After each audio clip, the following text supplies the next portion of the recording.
My name is William. I'm a 27-year-old photographer with no real claim to fame. My older brother Richard, who was 5 years my senior, got me into photography. To be honest, making ends meet takes up all my energy, and I can't even think about starting a family. My parents passed away in a tragic accident when I was in high school. Ever since then, it's just been Richard and me. I like to think that we have a deeper bond than most siblings. But Richard passed away 3 years ago as well. William, I've decided to get married. That's what he told me 4 years ago, when he introduced me to a woman named Linda. She seemed very calm and gentle, a perfect fit for kind-hearted Richard. However, Richard didn't want a big wedding ceremony, perhaps because he had lost our parents. They had a private ceremony overseas, so I never got to know Linda's family or friends. I sometimes wonder if things would have turned out differently if I had known more about her social circle. About a year after Richard got married, I got an abrupt call from him. "I've got 1 month to live." Are you joking? That's not funny, you know? After losing our parents, Richard was the only family I had left. I was furious that Richard would make such a horrible joke, but his tone remained steady. "It's terminal cancer.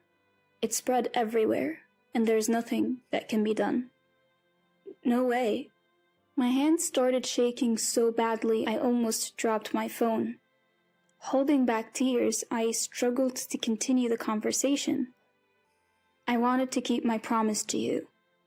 "Well, you can't go breaking it now, can you?" That's all I could say before hanging up, my phone slipping through my hands as I fell to my knees and broke down in tears. 3 months later, Richard joined our parents. Although he was given just 1 month, he had held on for 3. At his funeral, I couldn't hold back the tears, crying openly. Linda acted strong, and there I was, so utterly pathetic. Years have passed, and I'm still not over Richard's death. We had promised to keep on living, and I could only get through our parents' death because I had him. Now, I'm as lonely as a cloud. I don't even have anyone to talk to about family. I inherited some of Richard's estate, but I can't bring myself to touch the money. I have most of Richard's belongings as keepsakes, but I'm not emotionally ready to look at them. 2 years seem much shorter than I thought they would be. And now the anniversary memorial for Richard is upon us. I tell myself that I need to move on, deciding to face life head-on after the ceremony is over. Then, Linda stops me. She dropped a bombshell with a smile on her face. "This will be the last time we gather for the memorial service. Please don't contact me anymore." "Wait, what do you mean?" "Since Richard is gone, there's no reason for us to stay connected." You mean... I mean, let's cut ties. It's better for the both of us." Linda said that and laughed. "It's only been 2 years. I wanted to say that, but the words wouldn't come out. Sure, Linda is still young and might want to remarry. I get that, but still, something feels off. I couldn't wrap my head around it, feeling uneasy as I ended the anniversary memorial and went home. Alone, I sighed. I decided to move on after the anniversary memorial, but it seems I'm not ready yet. Were Linda's words sincere? And why did she say them with a smile? Well, it is what it is. I thought about it, but couldn't figure it out. I just went to sleep. A week later, I was still feeling unresolved and started to get irritated with myself. I need a drink tonight. I decided to head to the bar where Richard and I used to go. Walking downtown, I saw a familiar woman walk by. It was Linda, arm in arm with another man. She looked different, not the demure Linda I knew, but one that fit the vibrant nightlife. Not that it's any of my business, but this bothered me even more. When I got to the bar, there were no other customers, perhaps because it was still early. "William, long time no see." Being one of the few who knew about Richard and me, I started venting to the bartender. At the end he said, "You know, if you keep grieving like this, it would make your brother sad too." Hearing it in such a gentle tone made me cry. From that day on, I managed to face forward. The next day, I opened a box containing Richard's photography equipment that I had kept as a memento. This is the most important thing. Inside was the camera Richard had always used. I had wanted it when Linda said she did and had asked for it as a favor. I had opened the box several times to air it out, but picking it up and using it felt like admitting Richard was really gone, so I hadn't been able to. Now I finally picked it up and felt its weight. I'll be using Richard's prized camera from now on. Richard's not here anymore, so we can't take new photos together. In that sense, the promise to publish a photo book together will never be fulfilled. But any photo taken with this camera will feel like it was taken with him. I carefully unpacked the box and started arranging its contents one by one. As I pulled the camera out of its case, something else fell out along with it. Picking it up, I realized it was a letter addressed to me. It had been folded multiple times, probably to disguise it as something else and tucked into the camera case. Upon unfolding it, it was addressed to William, and the contents revealed information I'd never heard before, suggesting it was written after a terminal diagnosis. It said that I was listed as the beneficiary for a life insurance policy, and advised me to verify it, as the wife might have changed the beneficiary. I later found out this insurance policy had been in place since my high school days, back when we lived together. A surprisingly large sum had been set aside, apparently with the thought that I'd be in trouble if something happened to him. I hadn't claimed any of the insurance money. Could Linda have? I know nothing about Linda's social circle. I could ask her directly, but I hesitate to contact her now. Still, it would be wrong to ignore Richard's wishes. I decided to honor his intentions and dial Linda's number, which I had yet to delete. "Who is this?" The voice that answered was lethargic and not the Linda I knew. Nevertheless, I began to speak. "Linda? It's me, William." "Huh? Didn't I say to stop contacting me?" She seemed like a completely different person, but then it struck me. This might be the real her. "Let's cut to the chase.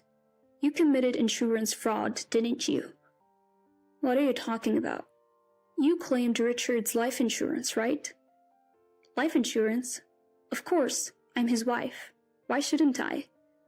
"The policy was supposed to be in my name." "What? That's not true. I claimed it, so I am the beneficiary. What is this? You short on cash or something?" This confirmed my suspicions about her true nature, and I had been completely blind to it. But did Richard see it after they got married? Naturally, a spouse would be the beneficiary after marriage. Maybe you were before we got married, but I was the beneficiary when he passed. Now, I can live comfortably thanks to that. Her laughter irked me. "Stop messing around. What do you think of Richard?" "That's none of your business. It was a matter between spouses. Don't contact me again." I looked at the screen of my phone after she hung up and sighed. A month later, Linda appeared before me, just as I'd expected. "Long time no see, William." Before me stood the Linda I first met. Remarkable how people can change. "What do you want?" I replied, clearly annoyed. "So there are other things left behind by him, right? I have a right to those too, don't I?" "Ah, are you talking about the photo book?" "Yes, royalties. I have a right to receive some too, don't I?" "What? Why?" "Because I was his wife, that's why." To give you the backstory, this all began some time after Richard passed away. Sitting before me is Brown, from the publishing house. Brown had known Richard for a long time and came to me with the idea of creating a photo book from our collected works. He had the data from the camera Richard used, and they had been in discussions about it. However, when Richard died, the project stalled. Then after reading a letter Richard had sent from the hospital, Brown decided he wanted to complete the photo book. Of course, I was all in. Richard and I had always promised to someday publish our work together. Whether it sold well or not wasn't the issue. We just wanted to leave something tangible behind. So we went ahead and published it. To be frank, the book by two unknown artists didn't sell. I continued my modest lifestyle until one day, everything changed. Brown contacted me to say that our book had suddenly become popular online. Is it possible that a photo book from 2 years ago becomes a hot topic?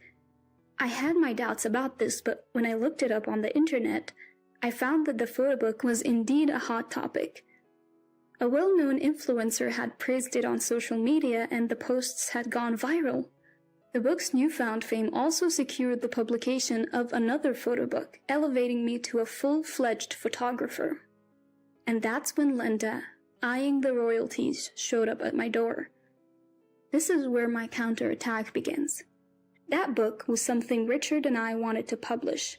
I don't want you tainting it. Just go away. Don't give me that idealistic talk. The royalties are split, right? That means I have the right to some. It's clear her only interest is in the money. I am furious. What does she think Richard meant to her? We had cut ties, and yet here she is making demands. Let's talk about the insurance money instead. Insurance money? Can we not? That's not important right now. It is important, but fine. Let's stick to the photo book. That was self-published, so there are no royalties. However, my new book is bringing in lots of royalties. What? What are you talking about? There's no money for you to take. Moreover, you're facing fraud charges over the insurance money. What will you do? I didn't commit any fraud. Are you still going on about that? What about the $300,000 you received? Your name was on it, but she interrupts me. So, it's my money. But Richard changed that just before he passed. I can get handwriting analysis results anytime. I am done beating around the bush. Linda's face visibly changes as I get to the point. Handwriting analysis? You started looking into the insurance money when Richard was hospitalized. You found out that I was the beneficiary. If Richard were to pass away, you would get nothing. So you changed the beneficiary without Richard's permission. Linda backs away, her face pale. I show no mercy. Richard left me a letter. He must have seen through you changing the recipient on your own. That's why I had a handwriting analysis done. I have all the evidence I need. You must be mistaken about something. You knew about Richard's insurance policy, didn't you? And got blinded by the payout. Richard's letter mentioned that your personality changed dramatically after the insurance money became a topic. Linda glares at me, but doesn't say a word. You hardly talked about anything else with Richard once you found out, huh? You knew he didn't have much time left and only saw dollar signs. You underestimated Richard. Cut the crap. It's not like that. What's different then? Richard tried to divorce you, but you dodged the conversations. Eventually, Richard was left helpless. The only reason Richard didn't tell me while he was alive is that he still wanted to believe you weren't like that. You betrayed that trust. I bet you'd have changed your lifestyle and even became flashy the moment you got that insurance money. That's cruel to say.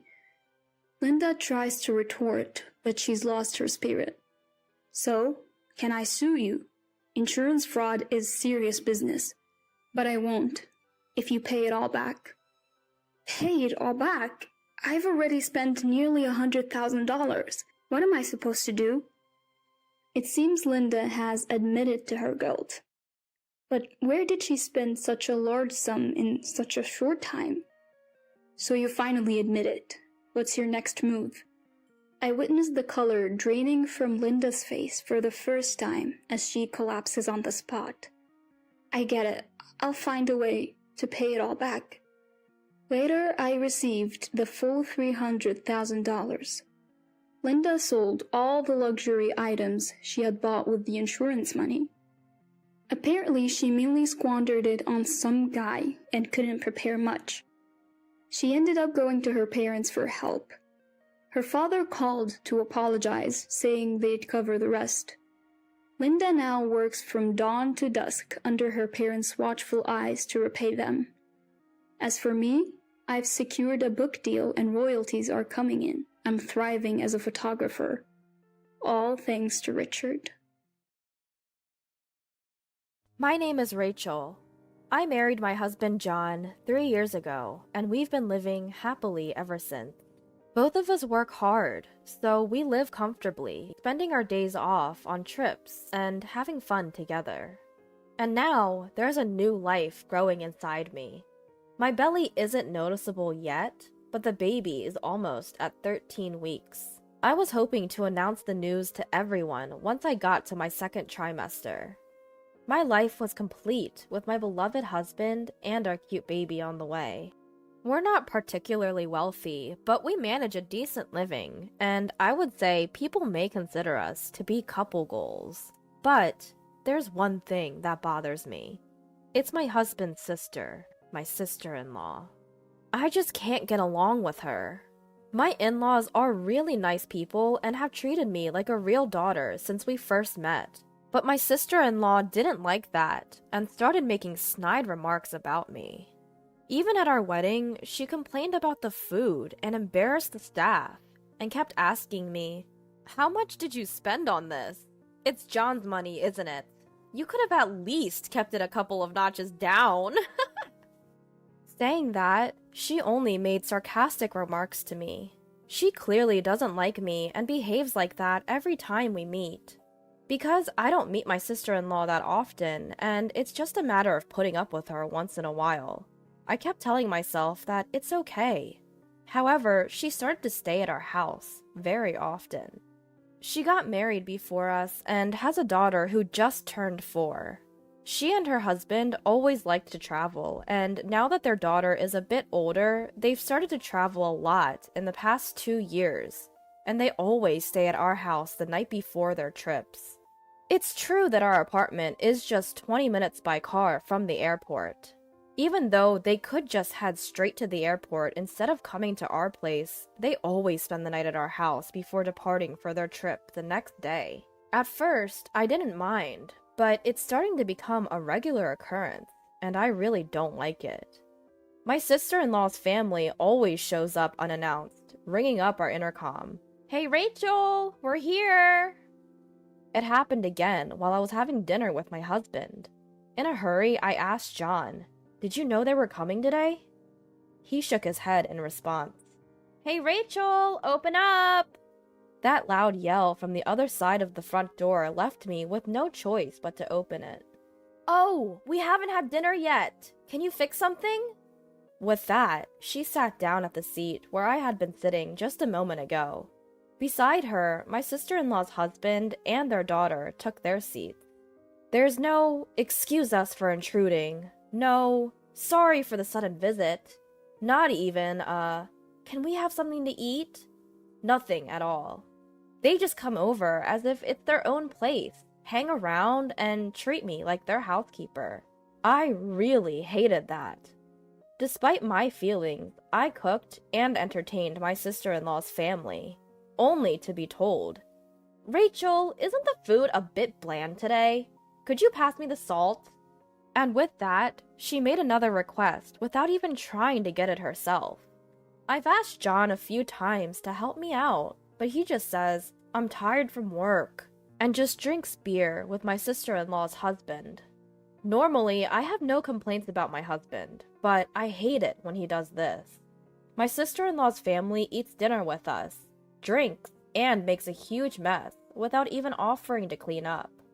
One day, unable to bear it anymore, I said to John, "Can you ask your sister to refrain from coming so abruptly? It's difficult for me to prepare food in a rush and clean up after their mess."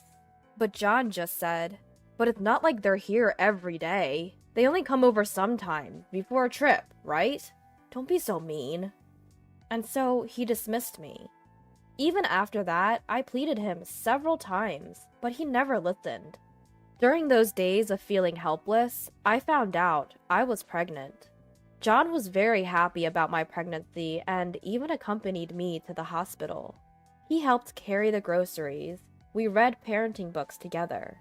But still, he never says anything to his sister and her family.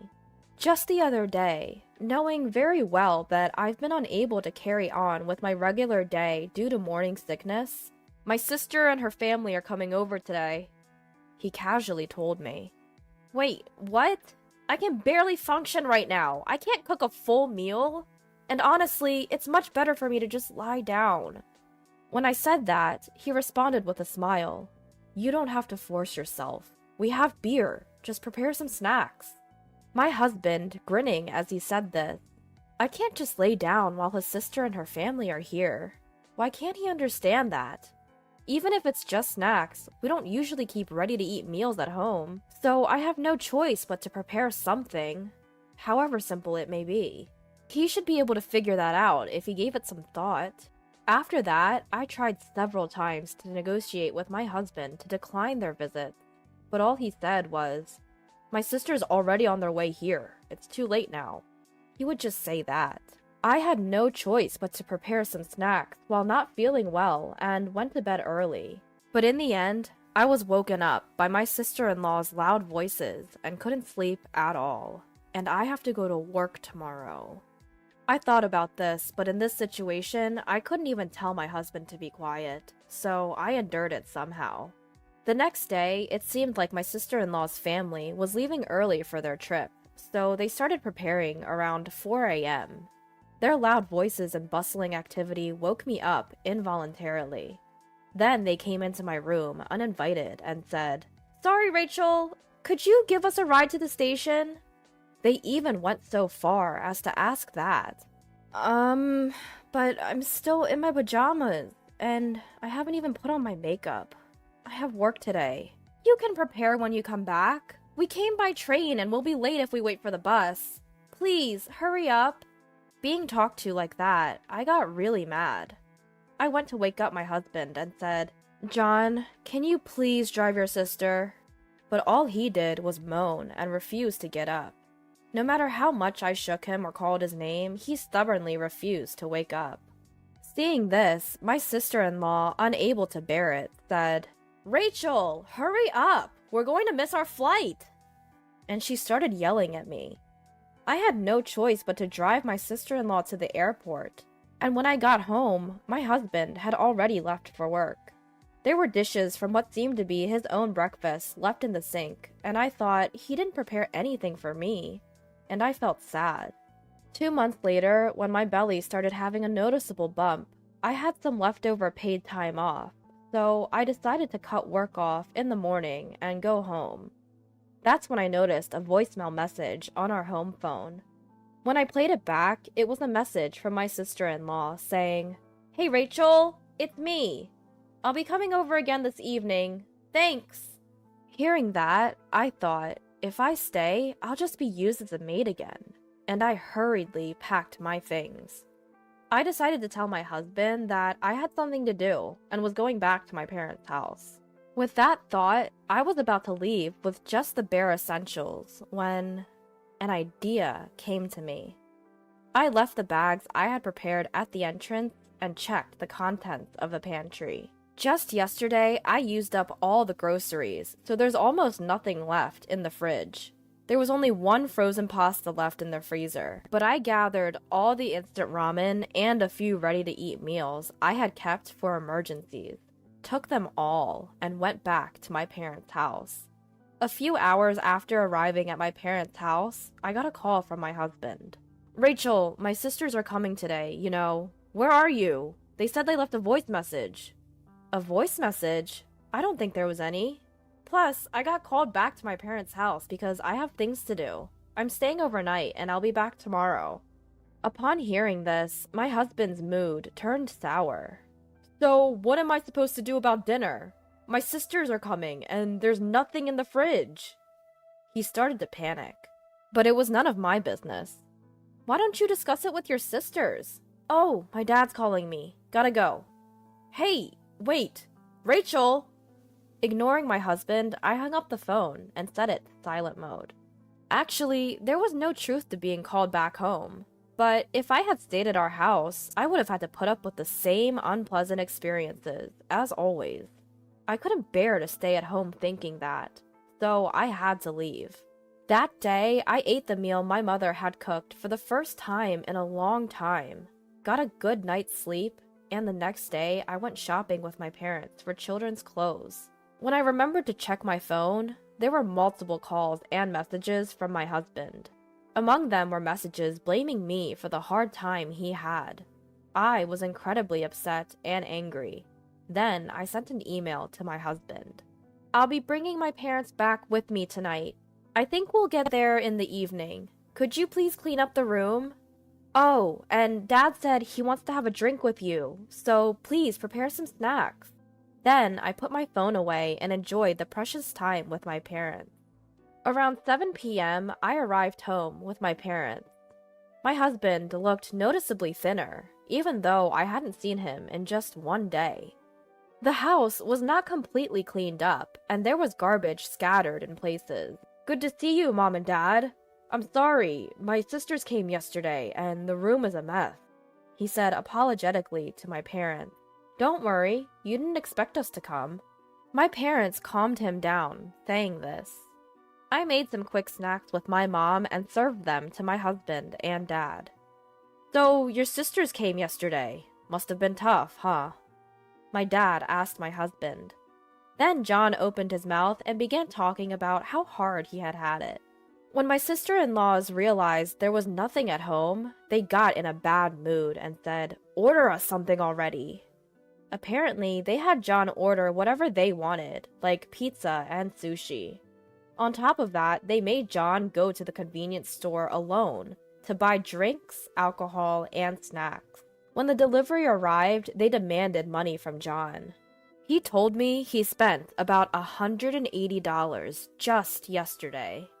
My sister-in-law's kids are still small, so it can't be helped, but she always makes a mess after eating. However, neither my sister-in-law nor her husband say anything. I had pointed it out before, but they said, "Can you not interfere with our stuff?" Ever since then, I haven't said a word. John had never done any preparation or cleaning whenever the sister-in-laws came over, which is why experiencing this firsthand, what I always do, finally made him realize how hard it was. He told my dad, I even had to take care of my sister's kid and give her a bath.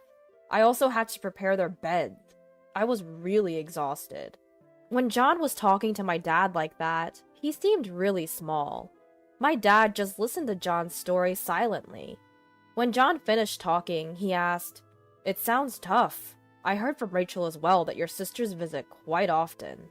Is that right?" In which John replied, "On the other hand, yes, that's right. I've always left it all to Rachel, so I didn't realize how hard it was. I've decided to firmly refuse them from now on." And then he turned to me and said, "Rachel, I am really sorry. I didn't realize it was this hard. I'll definitely say no to my sisters." My dad just smiled warmly, looking at me, and I subtly gestured to my dad, trying not to let John notice. Yes, this was all part of the plan.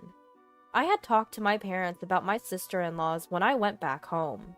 My dad suggested that I should go and put John in the same position.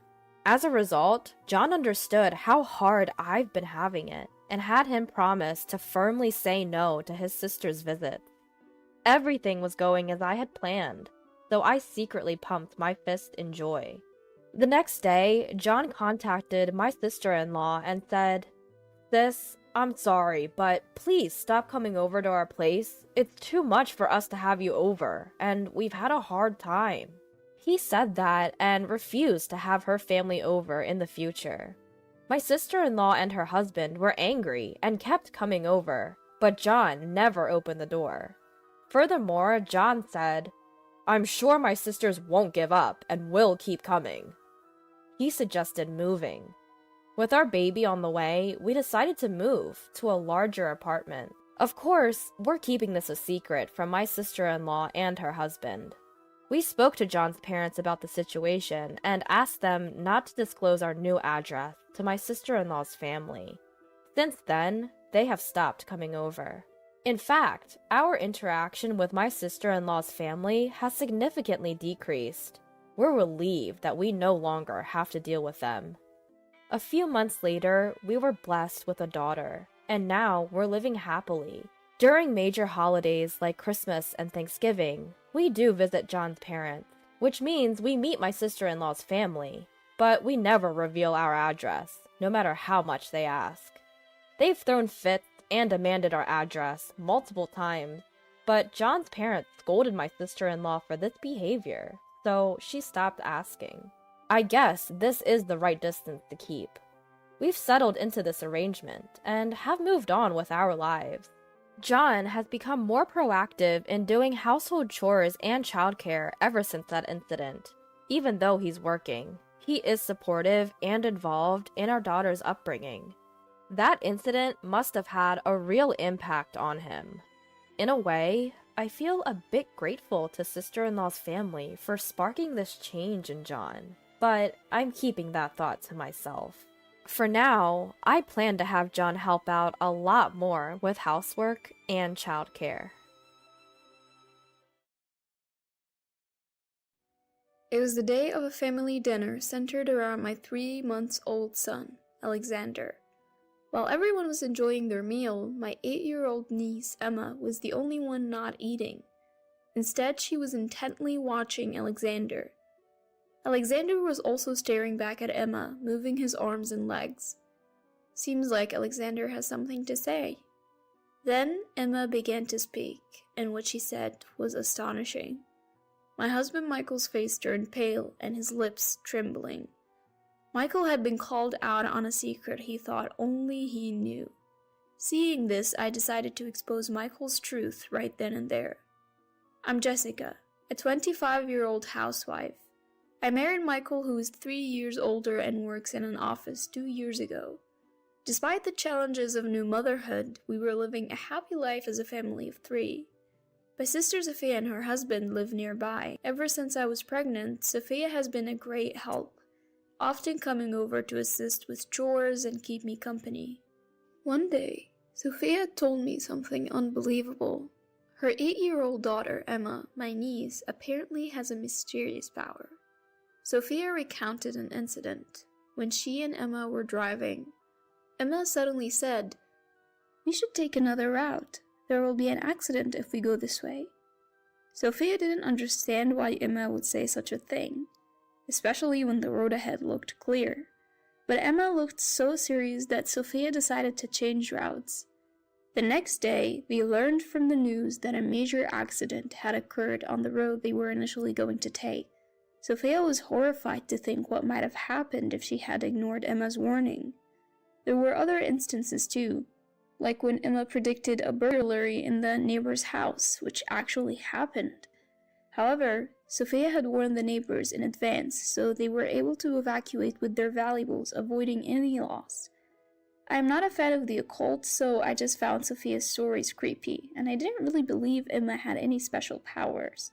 I told Michael about it, but he also brushed it off, saying, "Well, strange things do happen." By the way, ever since I got pregnant, Michael started coming home late, often drunk. I wished he would help me with the baby or the housework, even just a little, but that never happened. He had promised to co-parent when we found out I was pregnant, but after the birth, he left all the child care to me. Finally home. Michael's drunken voice would wake up Alexander, who I had just put to sleep. Holding a crying Alexander, I told Michael, "Please keep it down, you're waking Alexander, and can you please cut back on the drinking and come home earlier?" Michael yelled back, "I have work obligations, okay? You should be grateful you can live this way. Stop nagging me." His shouting woke Alexander again, who cried even louder this time. I was angry at Michael's words, but arguing with a drunk person was pointless. All I could do was put Alexander back to sleep. 2 weeks later, Sophia and Emma came to visit on a day when Michael was home. Seeing Alexander for the first time, Emma said, "He's so tiny and cute," and was completely enamored with the baby. But after a while, Emma started glancing at Michael. Curious, I asked, "Emma, what's going on?" Emma replied, "Jessica, it looks like Alexander has something he wants to say." Looking at Alexander in his crib, he was staring at Emma. Then Emma said, "This is a secret from Michael," and whispered something in my ear. Upon hearing it, I was so shocked that I lost my words and stared at Michael. Michael, who knew nothing, simply met my gaze. I said to Emma, "But Alexander is just a baby, he can't talk." Emma looked serious and said, "It's true, he's saying he doesn't want to be away from Mommy, and to be careful around Daddy." I couldn't believe what Emma was saying, but her earnest expression and teary eyes made me wonder. After Sophia and Emma left, I asked Michael, "Do you have any secrets from me?" Michael quickly replied, "Why would you say that?" "Just asking." "I have no secrets, you have nothing to worry about," Michael said. "All right," I responded, but despite his words, Michael seemed anxious and his behavior was suspicious. Then he started doing something he never does, changing Alexander's diaper. This made me even more suspicious of him. Is Michael hiding something from me? I couldn't get what Emma had said out of my mind, and I started to doubt Michael. The next day, after Michael left for work, Sophia and Emma suddenly showed up. Sophia apologized. "Sorry for coming unannounced." Emma insisted on coming over. Emma's expression was dead serious. "It's okay, don't apologize." "Emma, welcome. Come on in." As I said this, Emma entered and lovingly gazed at Alexander, who was sleeping in his crib. But while I was preparing drinks in the kitchen, I noticed Emma staring intently at Michael's study. "Emma, what's going on?" I asked. "Jessica, it's hidden here," Emma said, pointing at Michael's bookshelf. Upon closer inspection, I found a hidden diary and some documents tucked between the books. I had no idea Michael kept a diary, but curiosity got the better of me and I read it. The diary revealed a horrifying plan that Michael was secretly plotting. I couldn't believe he was capable of such thoughts. My hands were shaking and I thought maybe Emma's mysterious power was real. When I showed the diary to Sophia, she gripped my hand and said, "It's okay, I'll protect you." Sophia then suggested, "If you're worried, would it be okay if Emma and I come over when Michael is off work?" Tears welled up in my eyes and I felt reassured. "Of course, Sophia, thank you." Emma looked up at us, concerned. "I guess Emma's mysterious power was real. I'm sorry for doubting it before." Sophia smiled and said, "I told you so. But it's good that we found out before anything serious happened. Thanks to Emma, right?" "Thank you." "You're welcome," Emma said, blushing with a shy smile. I felt my love for Michael turning into resentment. I can't let this go. I'll investigate whether what Emma is saying is true, and if it is, I'll get back at him. I decided to confront Michael at a dinner party where both our parents would be present. From then on, Sophia and Emma would visit our home whenever Michael had a day off. At first, Michael was hospitable, but he gradually became irritable whenever Sophia and her family came over. Eventually, despite Sophia and Emma being there, Michael wanted to go out just with me. "Sophia, can you watch Alexander while we go on a date?" Michael asked, but Sophia declined. "Michael, no can do. Alexander cries non-stop without Jessica around. Right, Alexander?" Still, Michael persisted. "Come on, I think Jessica needs a change of scenery too. Just getting some fresh air could be refreshing." "True, but do we need to go out for that? Why not just step into the garden and get some fresh air? The weather is nice today, it'll feel good." Sophia always managed to counter Michael's arguments without upsetting him, so he had nothing to say. From that point on, Michael became increasingly irritable. Finally, the day of the dinner party arrived. My parents, in-laws, and Sophia's family gathered to have a meal around Alexander. I was busy preparing the dishes I had cooked early in the morning. "Look here, Alex. So cute." Michael was filming. Seeing this, my father-in-law murmured, "Michael has become a fine father," and my mother-in-law nodded, tears in her eyes. Our son Alexander was also smiling, surrounded by everyone. Then the dinner party began. In the cheerful atmosphere, only Emma was staring at Alexander without eating. Alexander was also staring at Emma, moving his hands and feet. Sophia said to Emma, "Here, your favorite apple juice." But Emma didn't respond. Just when I was wondering if Emma was sensing something again, she said to Michael, "Do you love money more than Jessica?" The room fell silent at Emma's words, and everyone froze, staring at her. "Why would you say that, Emma?" I asked. "Because that's what Alexander is saying," Emma replied, pointing at him. I exchanged glances with Sophia, but everyone else was confused. Michael chuckled and said, "Emma, Alexander can't talk yet.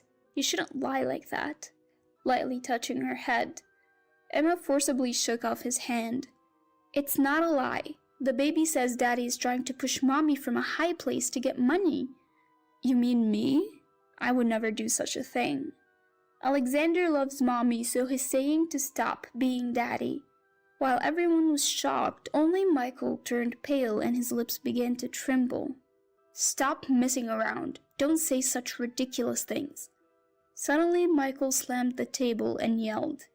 Emma's face tightened and Alexander looked like he was about to cry. I wanted the dinner party to be pleasant, but that seemed impossible now. Michael had lost his temper at Emma's words before I could even bring up the topic. His reaction was like an admission of guilt. With a cold gaze, I confronted Michael. "So, you've been cozying up to a woman you met at a club and inflating company expenses, haven't you?" Michael looked flustered and said, "What are you talking about?" I thrust the diary I found on the bookshelf at him. "It's all written here. Are you planning to deny it? That's about a subordinate at work. I would never do something so stupid." Sweat was forming on Michael's forehead. "Reading someone's diary without permission is an invasion of privacy. I have no reason to be lectured by someone as low as you. What are you trying to say? Still playing dumb? You hatched a terrible plan to fix things before getting caught for embezzling, didn't you?"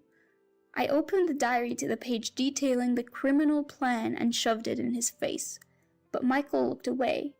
"What is this? These are notes for a novel I thought of writing. Besides, a diary isn't evidence." "Really? Then what do you say to this?" I pulled out some documents. "You know what this is, right? A life insurance policy you hid, with a $100,000 payout on me.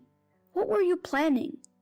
Michael started to panic. "That is, you planned to kill me, collect the insurance money, and repay the embezzled funds. Isn't this solid proof?" Stuck for words, Michael could only say, "No." Emma had secretly told me this when she first met Alexander. "Michael wants money and is planning to push you from a high place." From that moment, although I found it hard to believe, I started to suspect Michael. Both sets of parents were frozen in shock. Cornered, Michael had nothing to say and hung his head, but then suddenly fell to his knees, clinging to my leg. "Jessica, I'm sorry. Please pay back the money I used." "Why should I?" Michael looked like he was about to cry. "Don't say that. We're married, right? Please, if the company finds out, I'll be fired. How will we live?" Michael had trivialized my life for his own benefit. I deeply regretted ever being with such a person. I peeled off the clinging Michael and said, "I can't be married to someone as horrifying as you. It's bad for Alexander too, so let's get a divorce." I then thrust a pre-filled divorce application at him.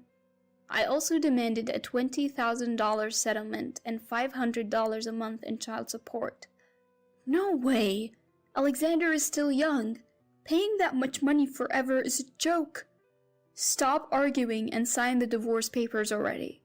Michael was stomping on the ground and wailing like a child. His pathetic display made me feel nauseous. Then my father-in-law, who had been silent until now, shouted, "Michael, enough is enough." He probably couldn't stand to see Alexander witnessing such disgrace any longer. "You have no right to refuse the divorce and the settlement." Pressured by his father, Michael reluctantly signed the divorce papers.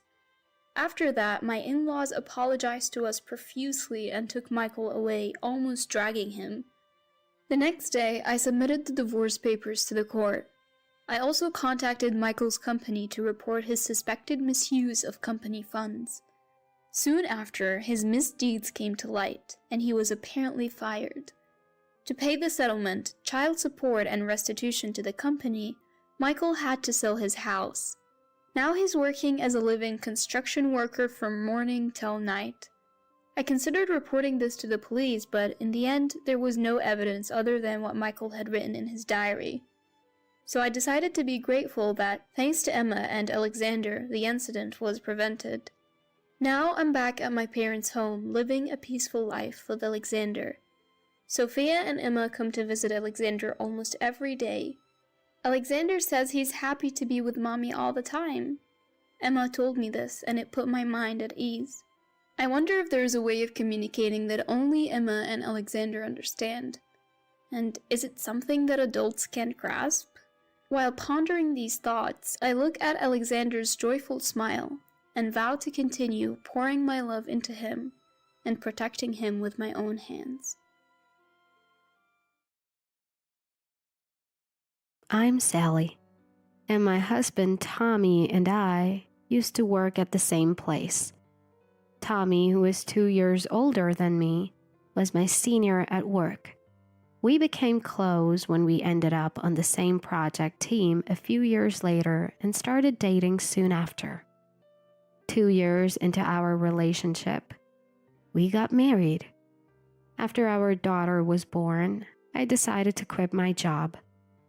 I loved my work, but my mother-in-law told Tommy that it was strange for a daughter-in-law to be working. So Tommy asked me to focus on household chores instead. From then on, I became a stay-at-home mom. We had our occasional fights, but overall we lived a peaceful and happy life. Then, one day, when our daughter was in elementary school, Tommy came home from work in the middle of the day. This was unusual, so I asked him what happened. It happened so suddenly that I asked him what was going on, and he answered, "Not only was the job hard, but I was also being harassed by my boss, which caused me to become depressed. I consulted with a doctor at the hospital. I quit my job because someone told me I should quit." When I pressed for details, he explained, "My job was tough, and I was also facing harassment from my boss. I've been diagnosed with depression. The doctor advised me to quit, so I did." He also told me, "I don't want you to have any more contact with anyone at the company." I felt so bad for not realizing that Tommy was so traumatized. It was really heartbreaking that Tommy was in so much pain and he couldn't notice. I felt terrible for not noticing how much he was struggling. I thought it would be best for Tommy to take some time off to recover. Our income took a hit, but I believed we could manage with some budgeting and my savings from before we got married. Above all else, I thought it was important that Tommy recover mentally and be able to return to society. However, 6 months passed, and Tommy's condition didn't improve. We started using my savings to cover his medical expenses. I decided to take up a part-time job to help out. I thought that once Tommy returned to work, I could save my part-time earnings. Our daughter was now old enough to help with chores, which was a big relief. I did my best to take care of housework and work to the best of my ability so as to not burden Tommy. But Tommy's depression didn't get better. Of course, I knew it wouldn't heal that quickly. He would go to the clinic during the day and come back in the evening, only to laze around in the house. He seemed fine when talking and eating, so it was hard to tell if he was improving. I suggested trying a different clinic, but he said he was fine with the current one. "Just stay as you are," was all he said. I once saw Tommy watching TV and laughing, so I asked, "Maybe it's time to start looking for a job?" His face turned stern. "Just thinking about it makes me feel sick and nauseous," he replied. I don't want to force him into work, especially since he's sick. But the financial strain was getting to me, and I started getting annoyed at Tommy's little comments. Even when I rushed home from my part-time job to make dinner, Tommy would sprawl on the sofa and say, "Is dinner ready yet? I'm starving." I couldn't help but wonder why I had to rush home from work to cook for Tommy, who had been home all day. After meals, Tommy wouldn't even take his dishes to the sink. Clothes were strewn around the living room, and the dishes from the lunch I prepared were still on the table. I was torn between being understanding because Tommy was sick and wanting him to at least do these small things. Then, another problem arose. I came home from work to find my mother-in-law in the house. "What are you so surprised about? Can't I visit my own son?" she said. I quickly replied, "That's not what I meant." She continued, "Why didn't you tell me Tommy is depressed? I had no idea." Honestly, what should I say? I had doubts. I wondered, shouldn't Tommy be the one to tell her? As I sighed, she glared at me. "You're taking good care of my son, right? If you had been supportive, this wouldn't have happened. Do you understand?" She's been like this since we got married, blaming me for everything. If anything happened, it was all my fault. I was subjected to old-fashioned harassment many times. I used to visit the in-laws often, but her constant harassment made me distance myself. Tommy didn't care and let her harass me. But he also didn't mind when I wanted to distance myself from her. Her attitude of indifference worked to my advantage. And even when I told her that I wanted to leave my mother-in-law, she didn't seem to care, saying, "Well, it's fine." I was able to open it. For a while, life was peaceful. But now that Tommy is home during weekdays, mother-in-law has been coming over daily. Even though my mother-in-law comes over, she doesn't lift a finger to help. She and Tommy eat the lunch I've prepared, leave their dishes, and just lounge around, making the house even messier. Cleaning has become a real chore. Since my father-in-law passed away, it's just mother-in-law in the in-laws' house. At first I thought she might be lonely, so I put up with it. But she eats dinner at our place almost every day, criticizes my cooking, and even blames me for Tommy's depression before leaving. She never contributes to groceries or brings any food. Our income is already tight, and now we have to cover her meals too. It's a tough situation. Stressed out, I decided to talk to my sister-in-law Lucy, who lives near the in-laws' house.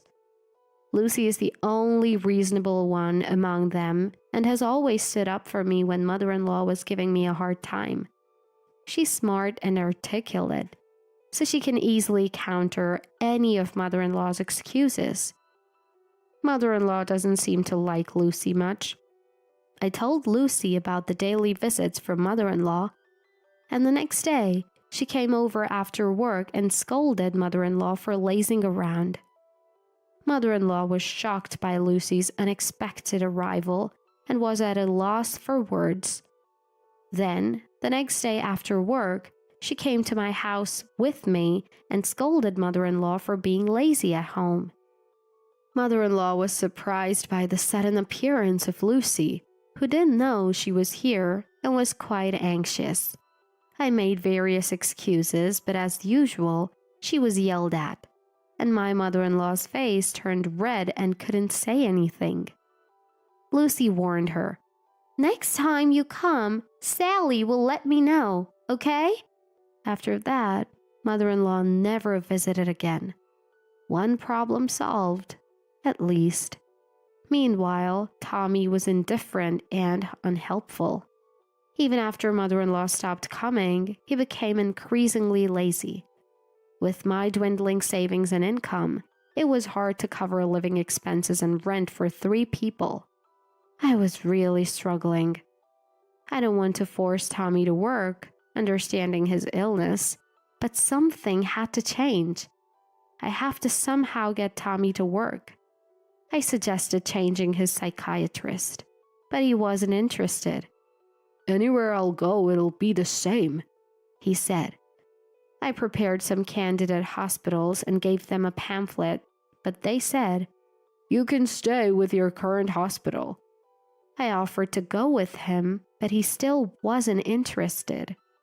I started to doubt if Tommy really wanted to get better. My doubts turned into mistrust. First, I called a mental health clinic where Tommy said he was getting treatment. I wanted to know about Tommy's current situation. I found out he had only visited once a year ago and never returned. The next day, I followed him and discovered he was buying lottery tickets instead of going to the clinic. I checked his wallet that night and found a bank statement showing transfers from mother-in-law.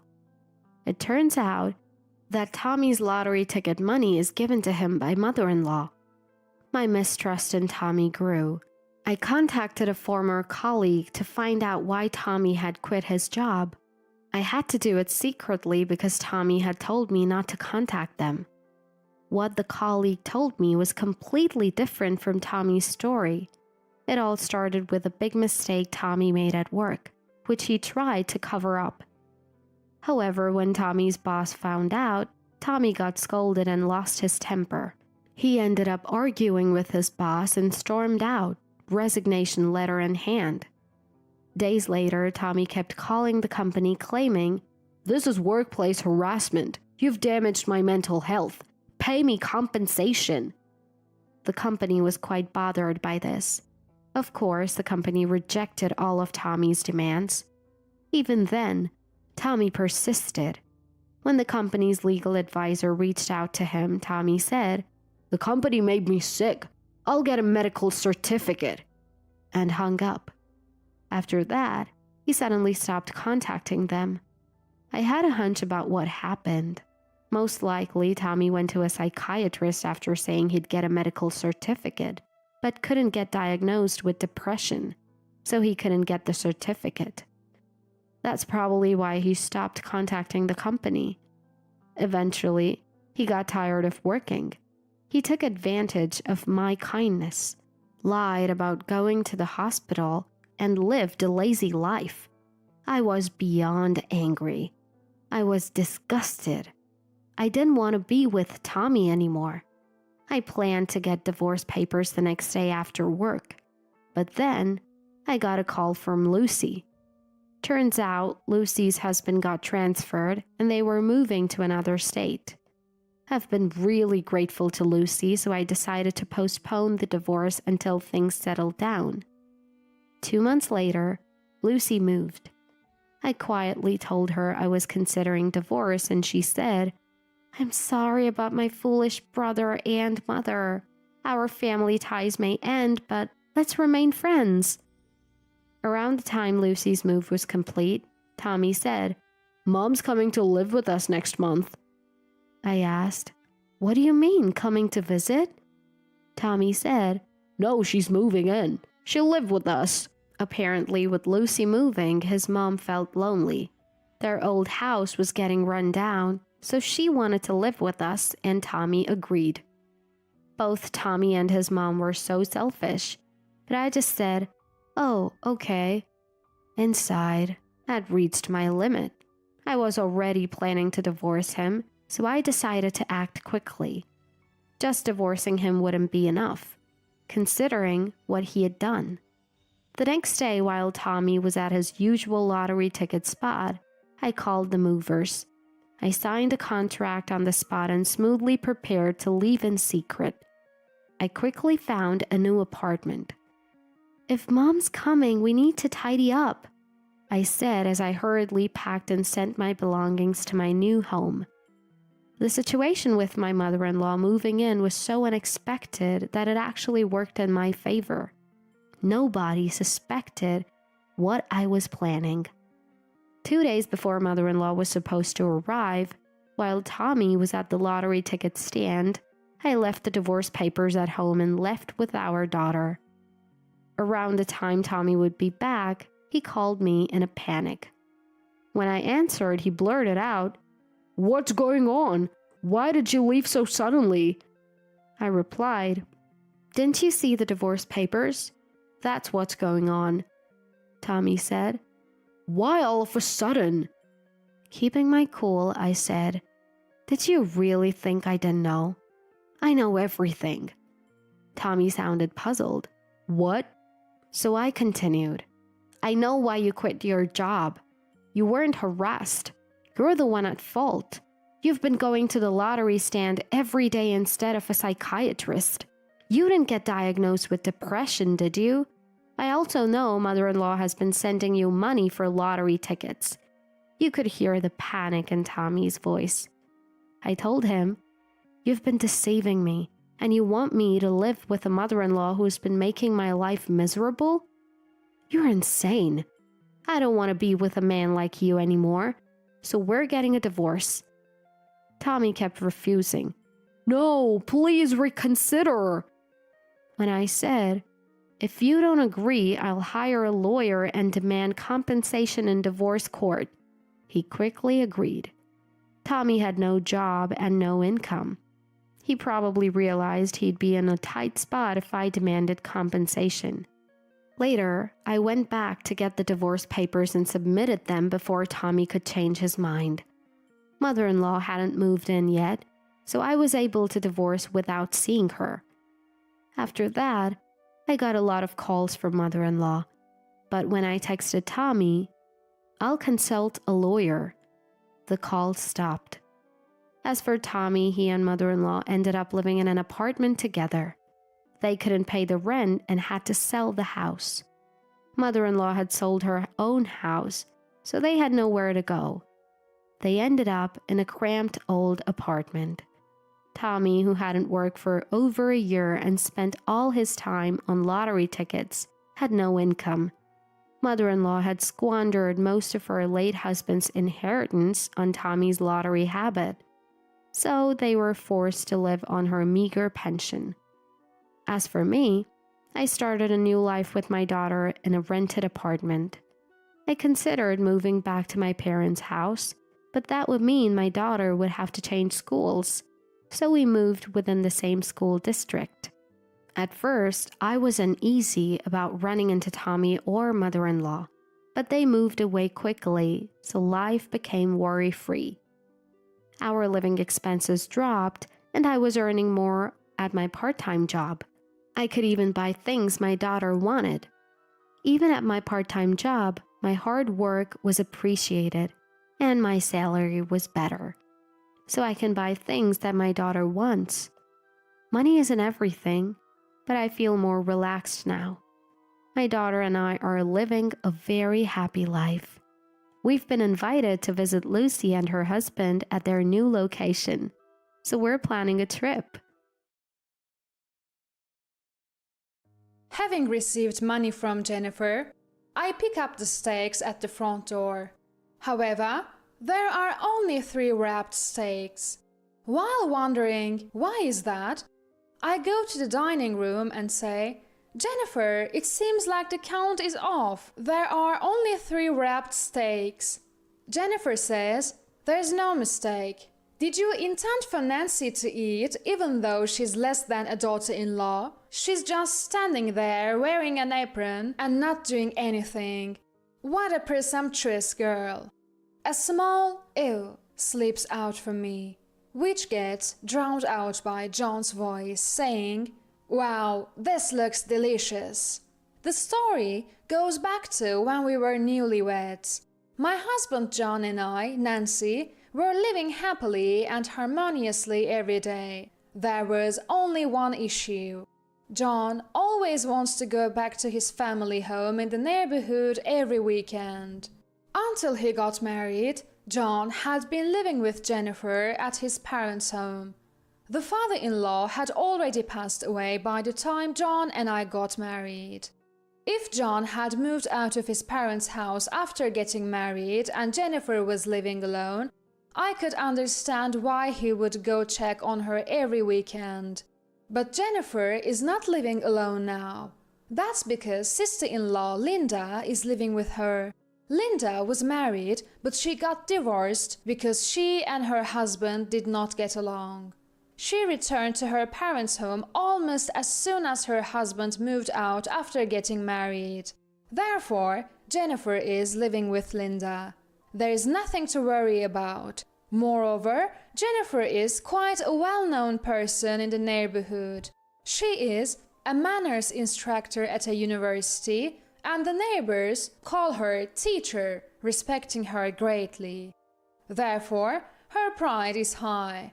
When she tried to keep it a secret that Linda had returned home and told me, "Please don't tell anyone," I was rather turned off.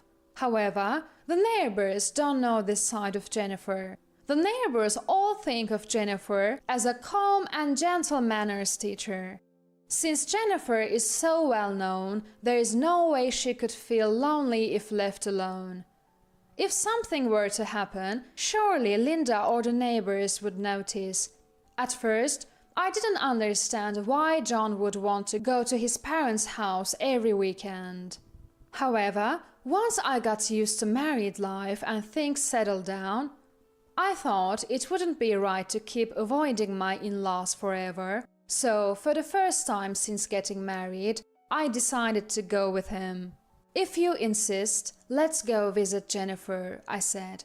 "Yay, thank you," John responded. I started to worry if John was too dependent on Jennifer, but bigger issues awaited me at my in-laws' home. The first thing that greeted me when I arrived was Jennifer's sarcastic comment, "You didn't even bring an apron?" I had thought I'd probably have to help out with something, but in my family we didn't have the habit of wearing aprons, so I hadn't brought one. "I'm sorry," I apologized. Jennifer, looking exasperated, handed me an apron and said, "I can't have you coming here thinking you're just a guest." I was in a rush to help out, but Jennifer wouldn't instruct me on what to do. As I wandered around the house, looking for something to help with, Jennifer tapped my shoulder and said, "Hey." It was quite a strong tap, and when I turned around, she yelled at me, "Even if this is your in-law's house, looking around someone else's home is extremely rude." I completely shrank back and apologized, saying, I'm sorry." But Jennifer was not forgiving. "Stop wandering around and do something," she told me. I reached for the dishes that had piled up in the kitchen. Then she slapped the back of my hand and yelled, "I can't have your filth getting on our nice plates and glasses. Don't touch the dishes." Confused and flustered, I thought, then maybe I'll vacuum. I was again slapped on the back of my hand and scolded, "Are you saying our floors are dirty?" At this point, I had no idea what to do. Standing there dumbfounded, I was endlessly criticized by Jennifer. "What are you spacing out for? You're such a useless daughter-in-law." When I looked at John with a "help me" expression, he was just laughing uproariously at a comedy show with Linda, despite seeing how much I was being berated. In the end, my first visit to my in-laws concluded with unceasing harassment from Jennifer, leaving me so drained that I couldn't even eat dinner that night. Of course, I asked John, "Why didn't you help me when Jennifer was blaming me?" John nonchalantly replied, "Mom just wants to give you a hard time for now. It's a phase newlyweds go through. It will pass soon," showing no intention to help. Despite this, John still wanted to visit his parents' home. Since I didn't want to see Jennifer anymore, I said, just go by yourself. John said, all right, and happily started going back to his parents' home alone on weekends. Although I was amazed by John's dependence on his parents, it wasn't a deal breaker for our marriage. After a few months of this, John told me, you should visit our home at least once a month. Mom is concerned about you. Certainly, since I married John, Jennifer has become my family. I can't avoid her just because I find her difficult. So, I decided to gather my courage and go. John told me, Mom is probably tired of harassing you by now. But that was a complete misunderstanding. This time, I took an apron, but Jennifer still wouldn't let me help with chores. Instead, she yelled, help out, you're not a guest. And again, John didn't defend me, and he was engrossed in some movie with Linda. Regretting my decision to come, I heard Jennifer say, let's order steak for lunch. John and Linda were delighted by those words. John said that the steak restaurant Jennifer wanted to order from was quite upscale and delicious. While Jennifer was placing the order, I was looking forward to the steak as well. After a while, the doorbell rang. At least go and receive the order. You're so thoughtless. I was told angrily by Jennifer as she handed me the money. I went to the front door and received the steaks. But there were only 3 packaged steaks. Wondering why is that, I went to the dining room and said, Jennifer, it looks like the count is wrong. There are only 3 packaged steaks. Jennifer responded, it's not a mistake. Were you planning to eat even though you're less than a wife to my son? You can't do anything. You're just standing there wearing an apron. How brazen. Ew, was the soft utterance I made. But it was drowned out by John's exclamation, wow, this looks delicious. Despite there being only 3 packaged steaks, Linda and even John started eating without any consideration for me. As I felt a deep shock, as if being stabbed through the heart, Jennifer was looking at me with a smirking face and said, delicious, isn't it? As she ate a slice of steak. For the first time, I knew the sadness of being unable to eat while everyone else was eating. On top of that, my stomach growled loudly, causing Linda to burst into laughter. Oh, poor Nancy. But if you are less than John's wife, it can't be helped, Linda said. She continued to pity me. How sad, unable to eat such a delicious steak. How sad to be so useless as John's wife. I felt utterly miserable. Once the 3 of them had finished their steaks, Jennifer then told me, now go deliver the key that the delivery person dropped. Apparently, it's a long holiday, and the steak restaurant is very busy. They had asked if the dropped key could be delivered directly. I took the dropped key, got into the car, and began to drive. I felt like crying from the sadness, but I held back my tears and focused on driving. I shouldn't go to my in-laws' house anymore, telling myself that it was as simple as that. I delivered the key that the delivery person had dropped to the steak restaurant. When I walked in, it seemed close to closing time, as there were hardly any customers. "Welcome," called out the cheerful Chef Richard, to whom I said, "Here, this is the dropped key," and I handed it over. Richard, who looked like a kind person, smiled and asked, "Did you enjoy the steak?" At that moment, I didn't know what to say. I didn't want to say it was delicious when I hadn't even eaten it. I opened my mouth to say something, but couldn't. Sensing something was wrong, even Chef's wife Karen asked, "What's the matter?" As I tried to speak, tears started to flow and Richard said, "Just sit down there," prompting me to take a seat. Karen offered me a towel. Touched by the kindness of Richard and Karen, I said through my tears, "The truth is, I'm less than John's wife, so I couldn't eat the steak. I'm sorry."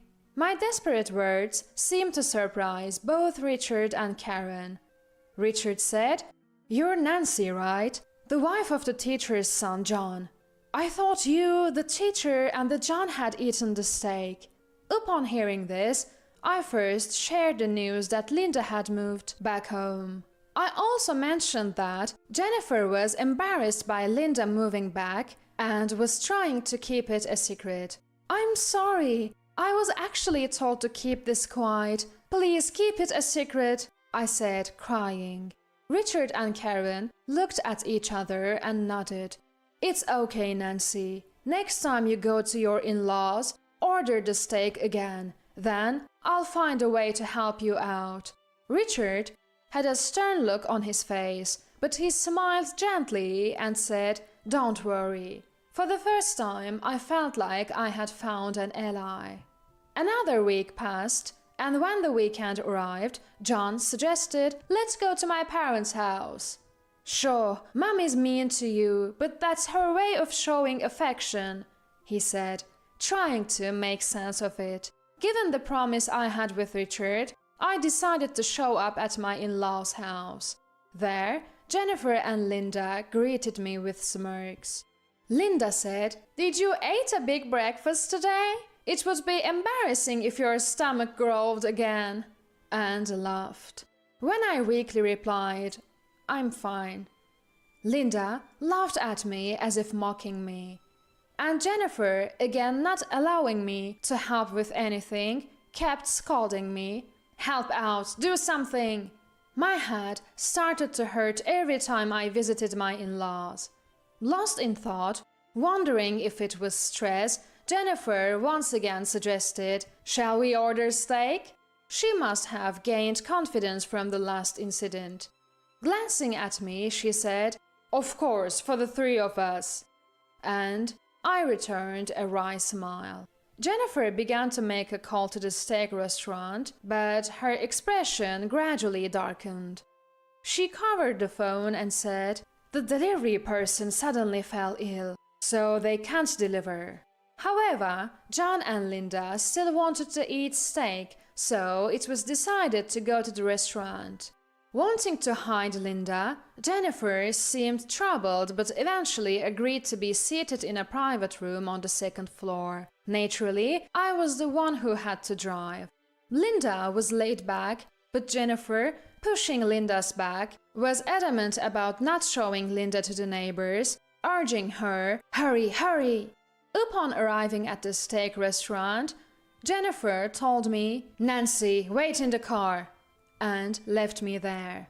John and Linda naturally got out of the car and headed into the steak restaurant. I sighed and started scrolling through my phone. Richard had said, "Leave it to me," but what exactly is he planning to do? While I was lost in thought, there was a knock on my car window. Startled, I looked over to see the panicked John, who said, Mommy's in danger! Can you come to the restaurant right now?" Jennifer is also quite old. Something might have happened, I thought, and hurriedly entered the steak restaurant. Inside the packed restaurant, Jennifer and Richard were arguing over the counter. "That's what I'm saying. I see no obligation to serve our steak to Jennifer, who keeps harassing Nancy."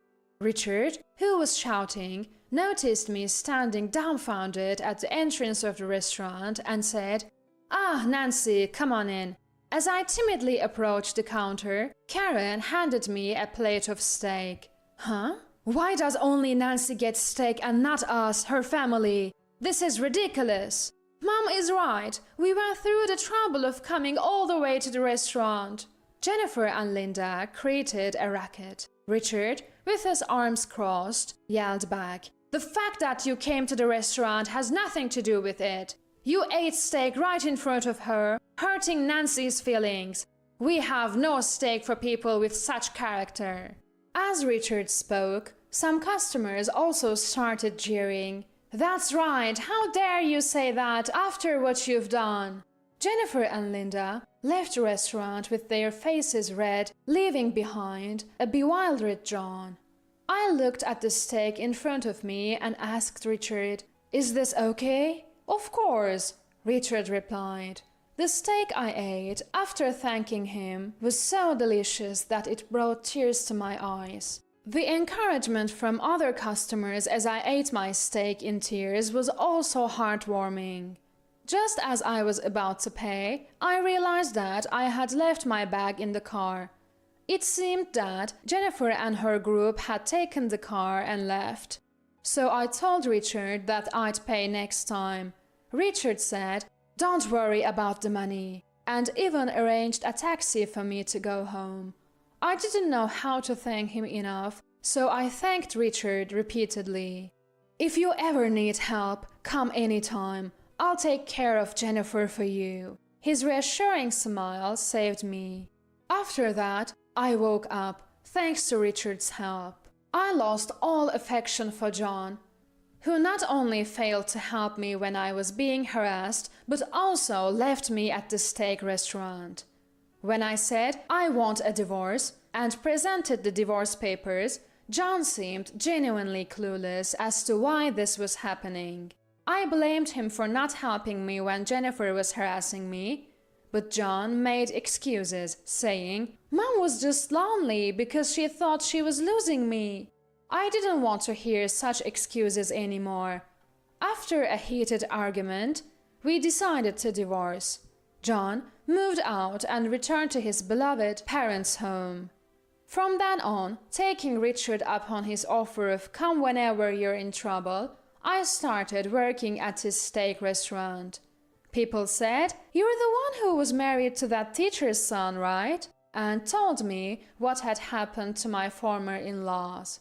Apparently, Jennifer had fought with Richard at the steak restaurant, gained a bad reputation, and was now ostracized by her neighbors. Even the existence of the returned John and Linda was exposed, and they seemed to be the talk of the town as, "Maybe something's wrong with that family."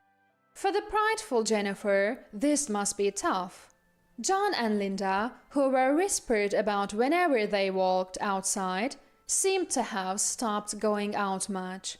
It felt somewhat relieving to think that Jennifer is probably taking diligent care of almost reclusive John and Linda. I have had enough of marriage. I'm working here to repay Richard's kindness, but eventually I plan to become a full-time employee somewhere and enjoy life on my own. Looks like you're headed for the great beyond tomorrow, just as planned. I froze when I heard a woman's laugh and voice I didn't recognize. The voice was coming from my husband Nicholas's phone. Right now, he's in the shower. Our 4-year-old daughter Margaret happened to be nearby when his phone rang. She touched it and, not knowing any better, turned on the speaker. The woman, assuming my husband had picked up, kept talking. "With this, we'll get the insurance money, and finally we can be a real couple." I got a bad feeling, a real sense of dread. That's when I discovered the terrible secret plan my husband had been hiding. My name is Sophie. I'm 32 and work in an office. I've been married to Nicholas for 5 years, who is 3 years older than me, and a company employee. Together with Margaret, we are a family of 3. Nicholas is a doting father. Margaret adores him and always clings to him. Every time I saw this, it filled me with joy. I always wanted to cherish the time spent as a family, so I'd adjust my work schedule to coincide with Nicholas's days off. We'd go shopping, visit the aquarium, or go to the zoo. Margaret was looking forward to those days as well. However, 3 months ago, things changed. You don't need to match your days off with me anymore. Work's gotten busy. What? But Margaret looks forward to spending time with you. It can be helped. Nicholas yelled at me and left the house without saying another word. He didn't come back that day. Seeing this sudden change in his normally calm demeanor puzzled me. After that day, he started coming home late due to overtime, and the number of sudden business trips increased. And whenever he came back from those trips, his wedding ring was conspicuously missing. For some reason, he also seemed eager to take a shower right away. One day, Nicholas says to me, How about we take a day off next week and spend some time together? Just the two of us. That's unusual, I thought, but it turns out I'm also off work that day. Come to think of it, since Margaret was born, Nicholas and I haven't had any alone time. He tells me he's already arranged for Margaret to stay at my in-laws' house, so I happily agree. We could go for a drive to the beach, he suggests, and I can't help but look forward to that day. Then, the day before our date comes around, for some reason Nicholas takes a shower as soon as he gets home. Normally, he takes his phone with him everywhere, even to the bathroom. But today, he left it on the table. While I'm cooking, his phone starts to ring. As I'm drying my hands, Margaret picks up the phone and puts it on speaker. Everything's set for tomorrow. He'll be out of the picture. A mysterious woman's voice fills the air. Stunned by her words, I keep listening. She seems to think Nicholas picked up and continues talking. With this, the insurance money will be ours, and finally we can... Who's that, Auntie? A friend of Dad's? Hearing Margaret's voice, the woman hurriedly hangs up. Margaret tilts her head. What was that? Maybe it's a friend of Dad's. Let's tell him. Okay. Margaret runs off towards the bathroom with a smile. I guess she wants to tell her dad as soon as possible. In the meantime, his phone is left on the table. Just as I'm about to snoop through it, I hear the bathroom door open and quickly put the phone back in its place. Margaret informs a freshly showered Nicholas, Dad, your friend called. Suddenly, Nicholas rushes into the living room, his body still wet. Did you answer my phone without asking? No, Margaret picked up, but I didn't listen. I see. His stern face relaxes suddenly. His brow smooths. Is he cheating? And what was that about? Out of the picture. That night, unable to shake my suspicions, I wait until Margaret and Nicholas are asleep. Then I check his phone again. The caller ID reads Eric. There are several calls from this Eric, but the voice was unmistakably a woman's. When I open WhatsApp, there's frequent communication with a woman named Caroline. Reading the content, it's clear that Eric is probably a cover, and it's really Caroline.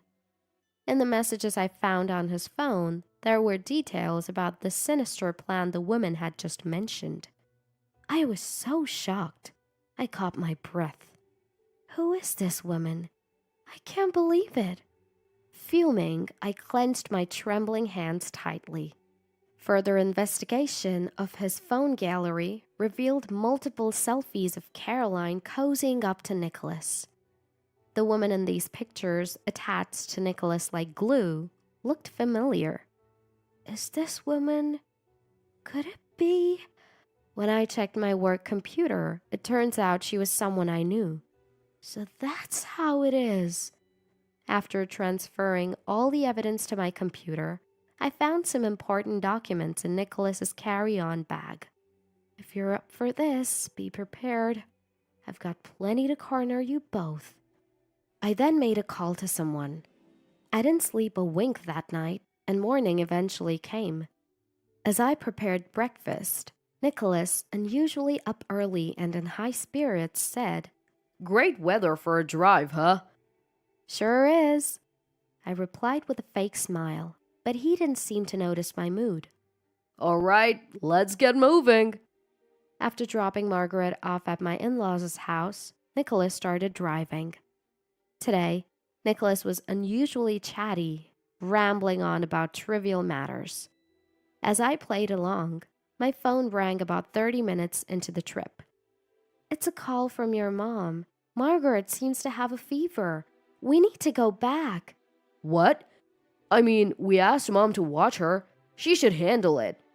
Mom says she has a fever close to 102 degrees Fahrenheit and wants to take her to the hospital. I have the medical insurance card, so we need to go back. All right, fine. Nicholas reluctantly made a U-turn. When we arrived at my in-laws' house, Nicholas energetically opened the door to be greeted by a surprised-looking Sasha, my mother-in-law. Mom, how's Margaret's fever? What are you talking about? You called Sophie's phone earlier, right? I did? I never made such a call. Confused, Nicholas and Sasha were at a loss for words, but Nicholas quickly turned to confront me. Hey, what's going on? Fully expecting this question, I flashed a big smile and told Nicholas, that was a lie to bring you back here. What? But the phone rang, didn't it? That was just an alarm. I set the ringtone and the alarm tone to be the same to make you believe that a call had come in. Just then, we heard, Daddy, Mommy! And Margaret came running down the hall, hugging Nicholas around his legs. Nicholas glares at me, not even glancing at Margaret. Explain yourself! Oh, just returning the favor for all the lies you've told so far.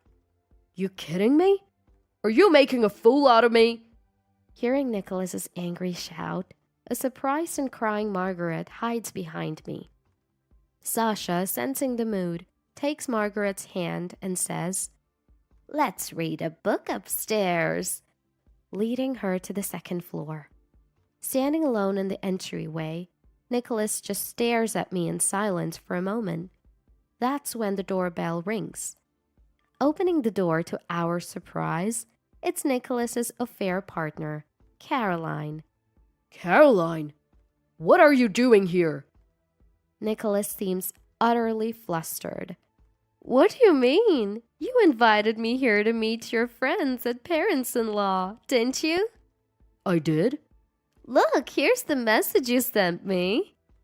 Caroline shows her WhatsApp screen to a puzzled Nicholas. More importantly, why is your wife here? Caroline presses while Nicholas stammers, lost for words. I was the one who invited Caroline, pretending to be you. Hearing my words, both of them looked at me, eyes wide open. What the heck are you thinking? Because I'm not ready to move on to the next world just yet. Nicholas, you were planning something nefarious with me by the sea, weren't you? How do you know about that? Both Nicholas and Caroline seem unsettled, exchanging alarmed glances. They clearly never suspected their plot was exposed. When Margaret answered your phone, I overheard Caroline say, The plan is on and my wife will be gone tomorrow. Anybody would find that strange upon hearing it. I moved to the living room, sit across the table from the two, and slam printed copies of their WhatsApp conversations and photographs on the table. I have plenty of evidence. How did you get this? Nicholas and Caroline are stunned, staring at the undeniable evidence. Did you forget what I do for a living? You worked some desk job at a company. True, but it's a detective agency. These days, I'm doing more sleuthing than clerical work. At that, Nicholas and Caroline tremble in disbelief. And then I lay out the 300,000 life insurance policy under Nicholas's name in front of him. I can't believe my own husband was planning to trade my life for money. That's a misunderstanding. What misunderstanding? The entire plan is detailed in those WhatsApp messages. Well, you see... Nicholas scrambles for words, trying to make an excuse. I turned to the woman beside me, who was avoiding eye contact, and asked her a question. So, are you pregnant? What? Caroline's eyes darted around as she looked to Nicholas for support. To my surprise, he started defending her. Hey, yes, she is. She's carrying a baby, so don't give her a hard time. That's not fair. Nicholas walked over to Caroline and affectionately rubbed her belly, giving me a glare. That's a lie. What do you mean, a lie? I'm 5 months along. Caroline pointed to a sonogram picture on the table. Look at this. This is proof. The date on that sonogram is 10 months old. If it was real, the baby would be born by now. What? What do you mean? Nicholas was watching the exchange between me and Caroline with a puzzled expression. The pregnancy is a lie. Also, did you know she's a scam artist? Nicholas looked shocked. Turns out, Caroline was a scam artist who targeted married men. Her scheme was always the same: pretend to be pregnant after dating for a while and then extort a large sum of money. I had been involved in a background check for Caroline through work and recognized her face.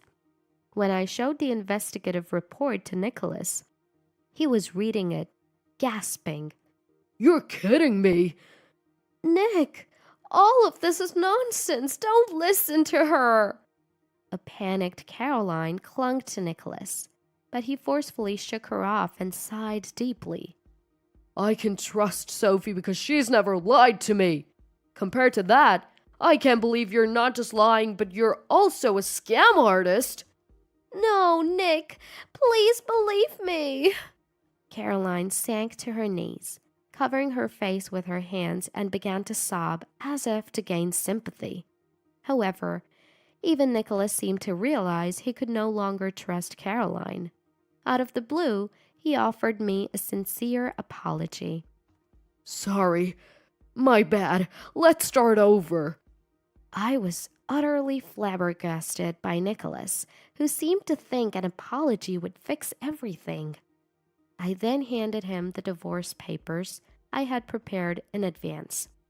We can't be a married couple anymore. You'll sign this, right? In the divorce proceedings, I also demanded $30,000 in damages, $20,000 for property division, and $1,000 for monthly child support. Please, don't say that. Reconsider. It's too late for that. The only person I love is you, Sophie. Just as Nicholas was resisting, making all sorts of excuses and hesitating to sign, Margaret came downstairs and ran over him.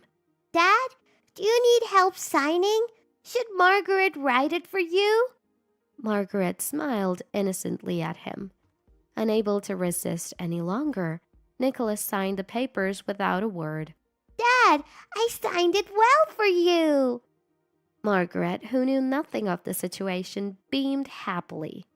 Sasha noticed the situation and invited Margaret to the park.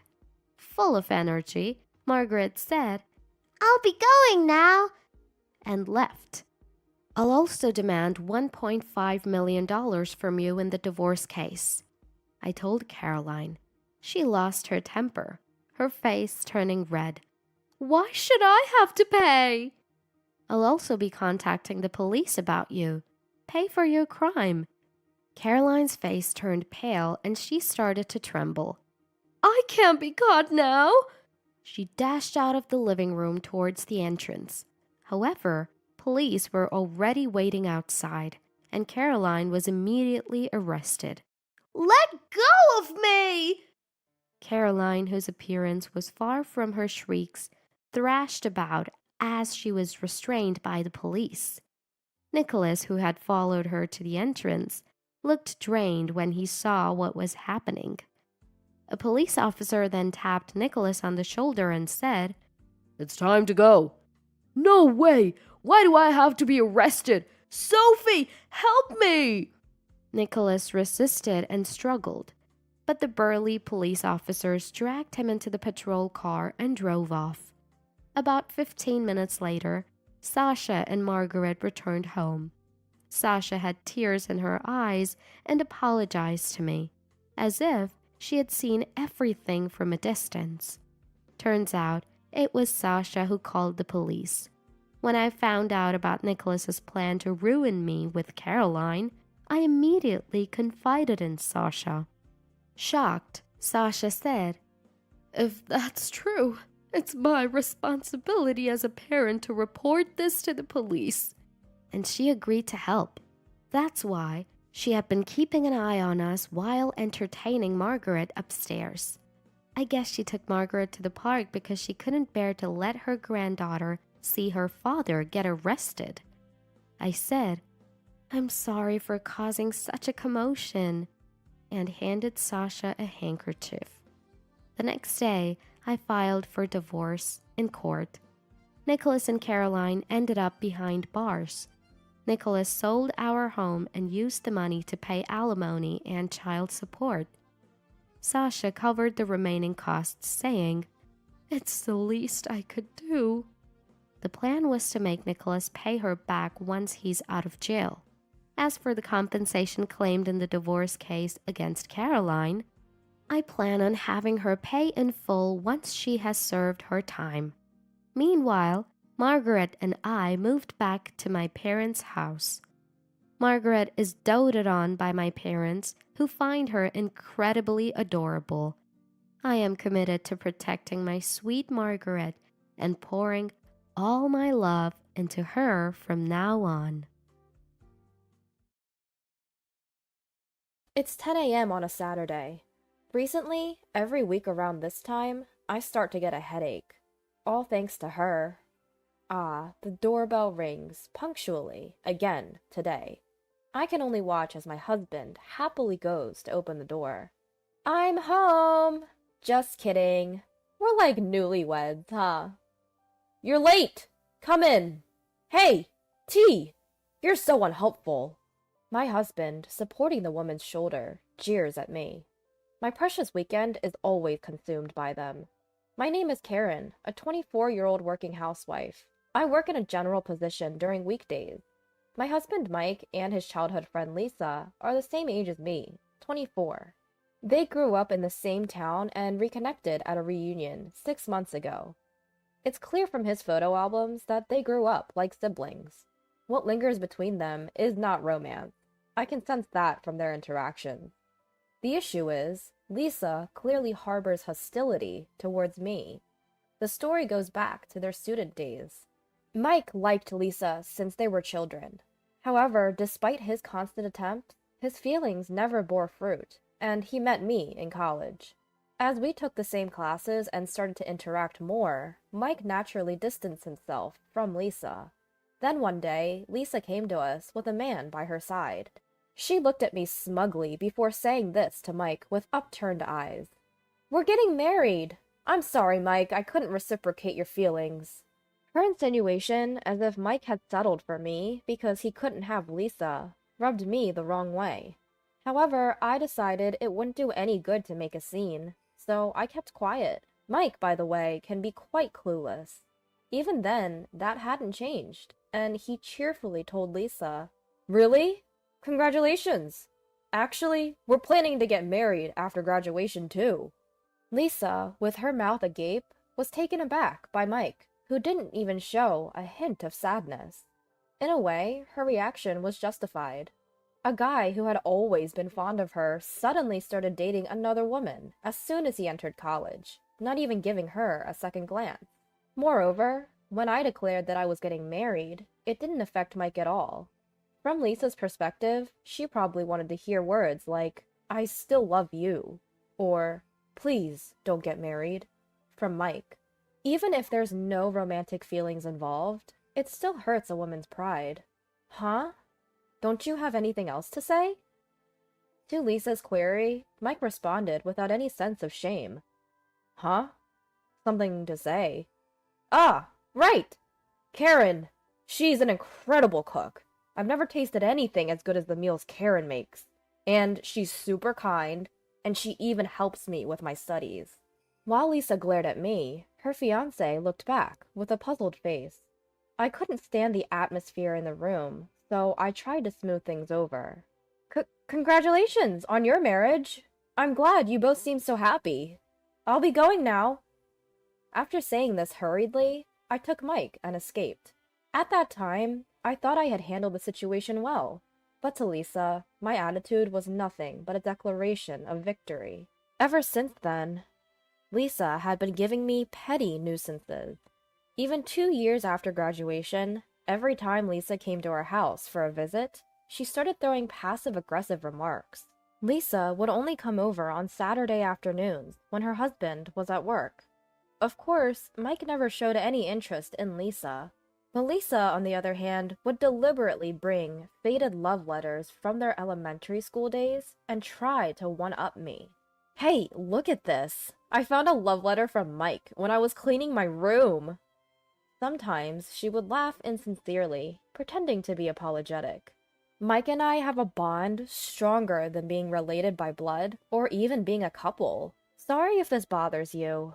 We actually had a mutual affection for each other once, you know. You tore us apart, though.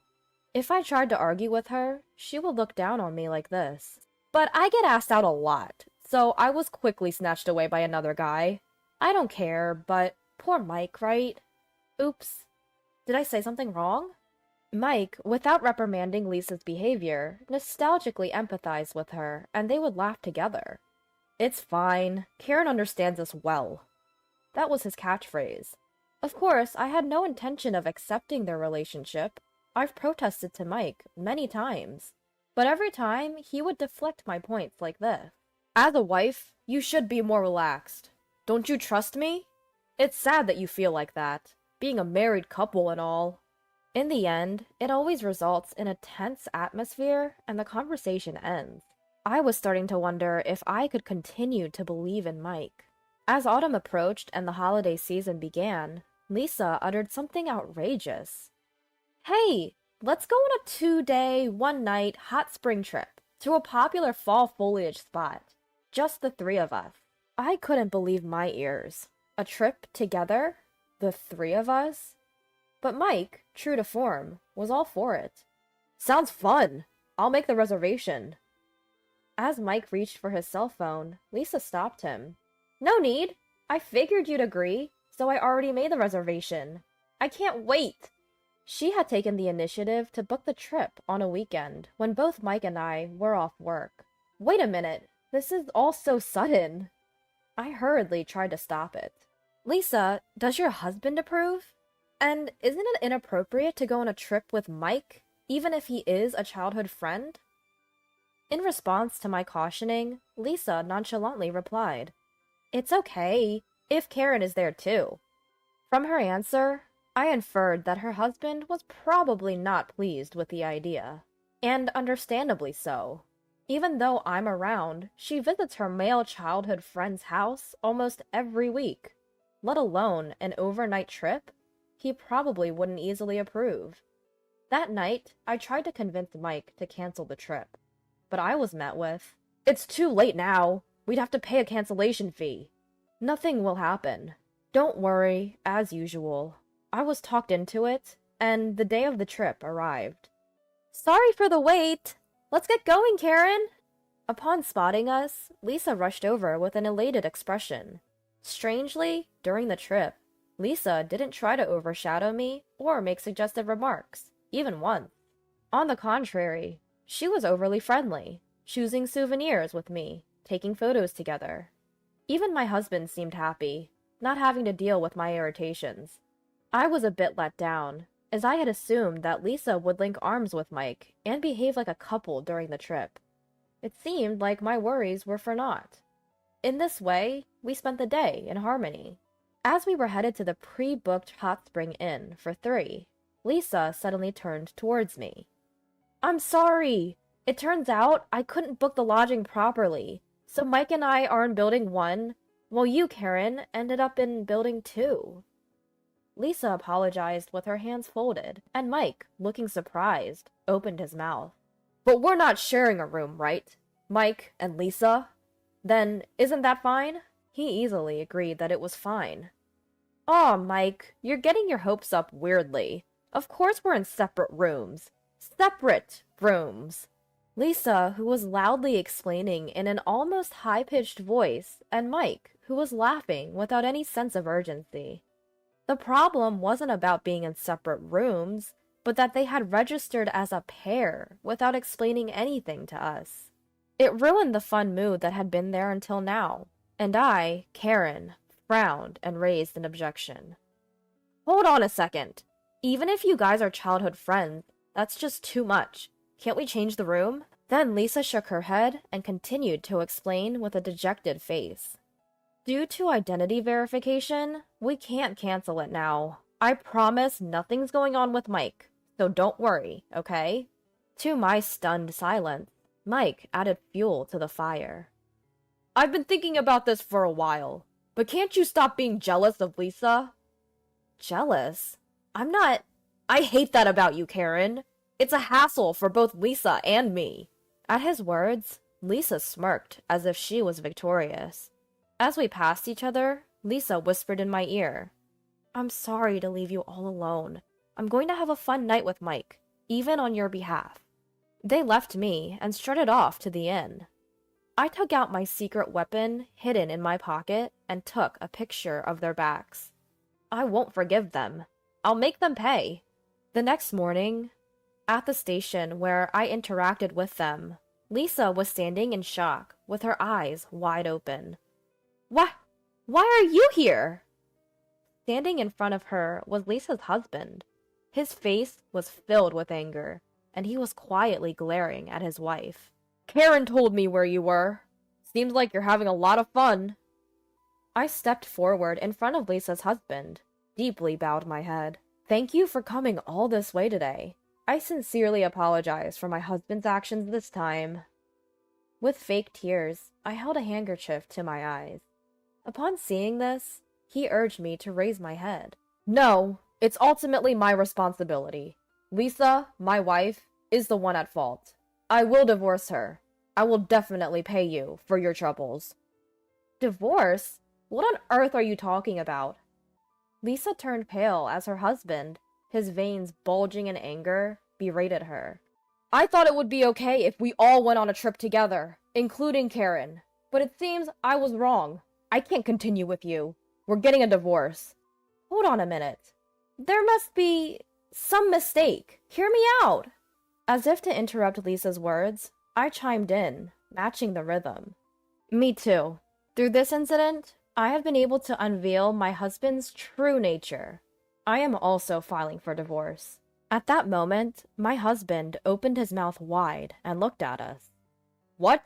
Divorce? We haven't done anything wrong. At his words, Lisa also started to raise her voice in defense.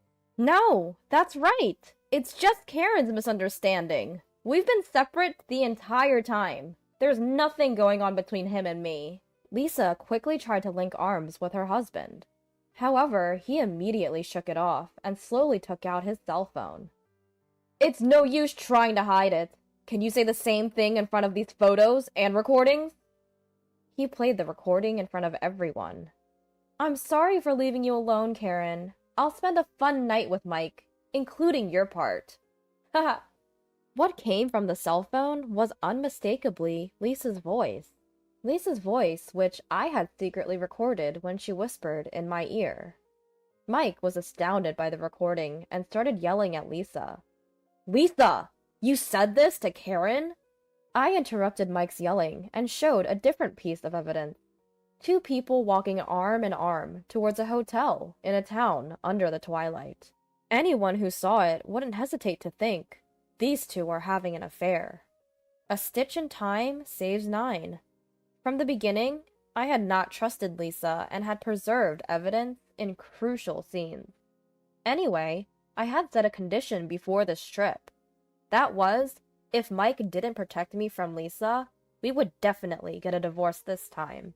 What they did was not strictly an affair. It may have been mean to collect evidence that hinted at an affair and send it to Lisa's husband. But I, too, have been constantly undermined by Lisa. There must be something during a trip with 3 people. Then I'll have to take measures as well. I thought this was the only chance to have her husband intervene and punish Lisa. Soon, Mike started to make excuses in an agitated manner. Karen, it's a misunderstanding. We were just heading to the inn together. Shut up. How many times do you think I've warned you about Lisa? I recalled how happily he had welcomed Lisa into our home, how he had repeatedly clashed with me for not welcoming her, how he had accepted staying in the same inn as Lisa without objection, and how he had brushed off my feelings as jealousy. As I started to throw all my piled up resentments at Mike, he seemed to have realized that he was in the wrong. Without caring about the surroundings, he prostrated himself on the spot. I'm sorry. I'll stop seeing Lisa. But please, don't divorce me. Surprised by his sudden behavior, I listened to Mike continue. I don't love Lisa or anything like that anymore. She's just a friend. His words seemed to have shocked her. Even if her husband divorced her, she could eventually get together with Mike. Maybe that's what Lisa was thinking. After all, she was a housewife, and also a lady from a slightly good family, so she didn't have any work experience. She probably figured that if she lost her current husband, Mike was the only one left who seemed likely to marry her. That's why she was weighing her husband Mike against her as insurance. I understand what you're saying. At my words, Mike lifted his head and showed a bright expression. But regardless of whether or not you've cheated, I'm going to divorce you. I just can't stand your attitude. It's the worst. But, Karen, that's harsh. Who's the harsh one here? I found myself shouting. Mike, you fell right into Lisa's scheme. You intended to ostracize me from the start and stay with you in the same inn. I would have forgiven you if you had rejected her, but instead, you sided with Lisa. Have you ever considered how I felt being left alone during the trip? I'm sorry, Karen. I'm really sorry. He seemed deeply affected by my stern approach. Mike slumped down, head hanging low. Then, why did it have to turn out this way? Lisa began to cry, sitting on the road. It's a misunderstanding. Mike and I are like siblings. It's all because of Karen's jealousy. Jealousy? Finding her words ridiculous, I glared at Lisa in a provocative way. Who's been behaving in a way that stokes jealousy all this while? The moment Mike was taken from you, you started approaching him. Despite being a married woman, your behavior is low. But you just want to be fawned over by various men. You were upset when Mike's affections, which were once directed towards you, turned towards me. It's because of your behavior that your husband is fed up with you. Reflect on your actions, you trashy woman. Ugh, that's harsh. Crying won't help. After all, I'm a woman. Maybe you should ask your beloved Mike for help. Bye, Mike. See you. I got into Lisa's husband's car and went home, leaving the two behind. I had originally taken the train to the trip. They can go anywhere together for all I care. Lisa's breakdown looked pathetic, but I finally felt relieved.